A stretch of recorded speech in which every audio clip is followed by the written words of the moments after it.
Could this change air travel forever? The flight that shouldn't have been. The evening was crisp, with a light drizzle pattering against the massive windows of JFK International Airport.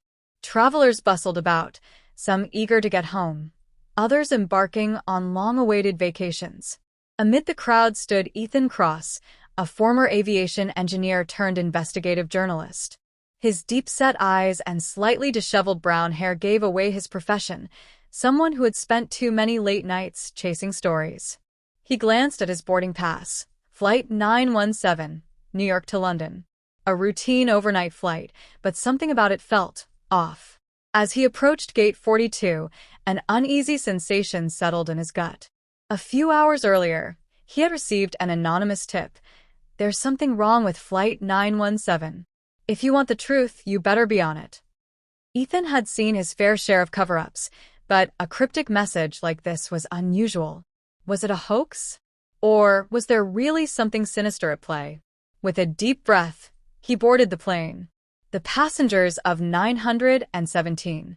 The aircraft was a state-of-the-art Stratosphere X7, a prototype designed for ultra-fast transatlantic travel.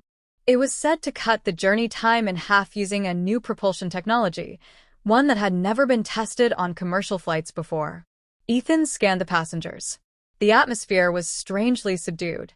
Most were business travelers, a few families, and an older couple whispering to each other. But his attention locked onto seat 24C, where a man in a sharp gray suit sat motionless, his hands folded in his lap.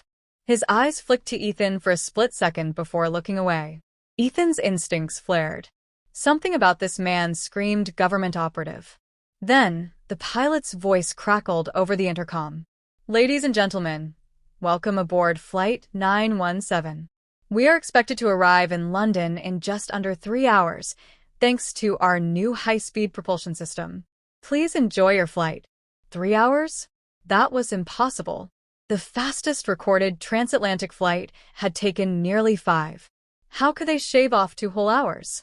Ethan settled into his seat, gripping the armrest. Something was wrong. A vanishing act. An hour into the flight, the cabin lights dimmed, and most passengers dozed off. Ethan was about to do the same when a quiet thud startled him. He turned toward the aisle. Seat 24C was empty. The suited man was gone. But that wasn't what made Ethan's blood run cold. The seat itself looked undisturbed. No wrinkles on the cushion, no indentations where someone had sat. It was as if no one had ever been there. Ethan glanced around. No one else seemed to notice.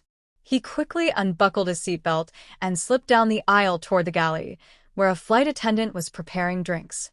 "Excuse me," Ethan whispered. "Do you remember the man in seat 24C? The flight attendant blinked, confused. "Sir, 24C is empty. No one was assigned that seat." Ethan's pulse spiked. He wasn't losing his mind, he had seen the man. He turned back to the cabin. Suddenly, the entire plane lurched. A deafening screech filled the air. The lights flickered. Passengers woke up in confusion, gasping as turbulence rattled the plane violently. Then everything went silent. The impossible event. Ethan gripped the seat in front of him as the engines roared back to life. The intercom buzzed, and the captain's voice came through, unnervingly calm. "Ladies and gentlemen, we experienced a minor technical glitch. Nothing to worry about. Please remain seated." But Ethan knew better. That wasn't turbulence. It felt like something had jerked the plane off course. His investigative instinct screamed at him. "Find the black box." He made his way toward the cockpit, but just as he reached the restricted access door, a hand clamped onto his shoulder. It was the flight attendant. But her face was different. Her pupils were fully dilated, her expression vacant. "Sir, you need to return to your seat," she said in a robotic tone. Ethan's gut twisted. She wasn't herself anymore. Before he could react, she thrust a syringe toward his neck. The truth unveiled. Ethan dodged just in time. He lunged forward, grabbing her wrist and forcing the syringe out of her grip. The commotion caught the attention of the passengers, who started murmuring in confusion. But then, something even more chilling happened. The flight map on the screen blinked out. A new message appeared. Location unknown. Ethan's breath hitched. They weren't over the Atlantic anymore. Panic spread through the cabin. Passengers whispered in hushed tones. Some tried using their phones, but there was no signal. Ethan turned back toward the cockpit door. It was now slightly ajar. Someone or something had left it open. Bracing himself, he pushed through. Inside, the captain and co-pilot sat motionless, their eyes glazed over just like the flight attendants. The real horror was outside the windshield. The sky was no longer dark. It was glowing with an eerie blue light. And beneath them, there was no ocean, no land, only an endless, swirling void. The final revelation. Ethan's mind raced. What kind of propulsion system were they using? What had they activated? Then he spotted the onboard flight data recorder, the black box. He grabbed it and pressed play. Static. Then a voice, not the pilot's. This is Project Skyvale. The jump has been initiated. The subjects are unaware. Maintain observation. Ethan's stomach turned. Jump? Had they traveled somewhere else? Some other dimension? Before he could process it, the windshield fractured. A deafening screech filled the cockpit. The blue void outside rippled like disturbed water.